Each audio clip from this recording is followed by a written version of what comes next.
Hello friends, in today's class I am taking the chapter 1 real number of class 10th. First I am taking the topic Euclid division lemma. This gives you another way to find the SCF of given two numbers. There are two ways other than to find the SCF of the given two number. First one is prime factorization method. And the second one is factor tree. So Euclid division lemma is it states here, given two positive integers a and b, there exist unique integers q and r such that we get a is equals to bq plus r, where r is greater than or equals to 0 but less than b. I am taking an example to explain it more comfortably. You understand कि यहाँ पे ये process कब तक हमको proceed करना है जब तक कि हमें रिमाइंडर 0 नहीं मिलता है. So let's start to understand Euclid division lemma by this question. Here we have to find SCF of the number 135 and 222 here, 225 here. So A and B. So basically you have to able to identify A क्या होगा and B क्या होगा. So what is the A here? That is the number which is biggest. So 225 is the biggest number, so we take it as A, and 135 is considered as B here. So by using Euclid division lemma, we write it in the form of, that is 225 is equals to 135. So by which number you multiply to get 225? So here I am taking quotient 1 so that the remainder will be 90 here. Here we get the remainder 90. What it means? We are not getting the remainder 0. So we have to proceed till we get remainder 0. So now in the next step, this is your step 1. Now for the step 2, अब A क्या होगा and B क्या होगा? So see here, whatever the B in the first step is considered as A here, and whatever the remainder here is taken as B now.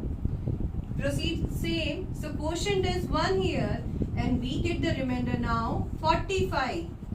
Again you are able to see that remainder is not equals to 0. So we have to proceed again for the next step. So यहाँ पे, as you remember, now 90 is taken as A and 45 is taken as B here. So quotient is 2 and we get the remainder 0. So at that step, when you get the remainder 0, immediately the number, that is B, is taken as SCF of given two numbers. So here we write SCF of 135 and 225 is equals to 45. That is the way you can find SCF of given two number by using Euclid division lemma. The next topic is the fundamental theorem of arithmetic. It states that every composite number can be expressed as a product of primes, and this expression, that is the factorization, is unique apart from the order in which the prime factor occurs. It means what? Suppose you have a number, say 42. Now factors of the number 42 are 2 into 3 into 7. So the theorem states that every composite number, so you can say that 42 is a composite number, right? Composite number क्या होते हैं? A number which has more than two factors are said to be composite. So 42 is a composite number here because we are having three factors of the given number here. So every composite number can be expressed as the product of primes. So here we are getting 2, 3 and 7. Everybody know that these numbers are prime numbers. So every composite number can be expressed as product of primes, and this expression is that is factorization is unique apart from the order. इस line को understand करेंगे. Okay, the line means 42 can be written as 7 into 3 into 2, or you may write it 3 into 7 into 2, and so on. There are various ways to rearrange the product here, but every time you get the result number, that is 42. So apart from the order in which the prime factors occurs, factorization क्या है? Unique है. यहाँ पे numbers change नहीं हो रहे हैं, लेकिन उनका ऑर्डर, उनका प्लेसमेंट चेंज हो सकता है. सो फंडामेंटल थ्योरम ऑफ अरिथमेटिक बोलती है कि कंपोजिट नंबर को का जो फैक्टराइजेशन होता है वो यूनिक होता है. अगर उसको प्राइम फैक्टर्स के टर्म्स में आप लिखो तो हमारे पास जो एक्सप्रेशन आएगा वो यूनिक मिलेगा. After these two theorems, the one more important statement in chapter 1 real number of class 10th is this theorem, that is, let p be a prime number, and if p divides a square, then p divides a, where a is positive integer. What did it say?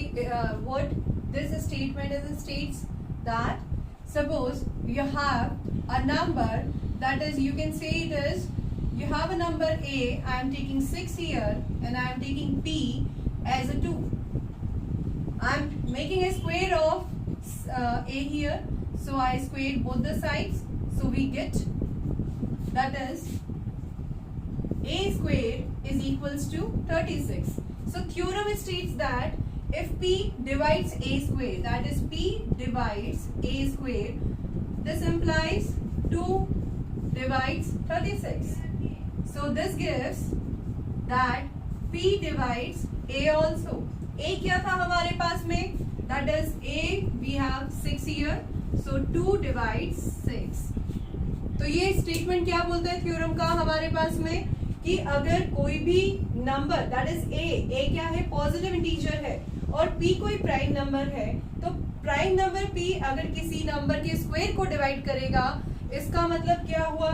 p उस number को भी divide करेगा. Condition क्या है कि p हमारे पास prime होना चाहिए. And the last we have here the important theorem is, that is, let x be p by q be a rational number such that prime factorization of q is of the form 2 to the power m 5 to the power n, where m n both non-negative integers, then x has terminating decimal expansion. What it means? I am explaining this theorem by taking an example here. Suppose we have a number 14587. This is divided by 1250. So without actual division, how to identify that the given number having terminating decimal expansion or not? So this is the easiest way to understand. This is the concept very important here. So numerator is as it is 14587, and in denominator we have to factorize it, and let's check it out. क्या factor आते हैं इसके? So 1250 containing 2 into 5 to the power 4 in factors. Okay, it means हमारे पास denominator में क्या factors आए? That is, q is here. So q किस form में है? 2 to the power m and 5 to the power n. mn में condition क्या लगना चाहिए?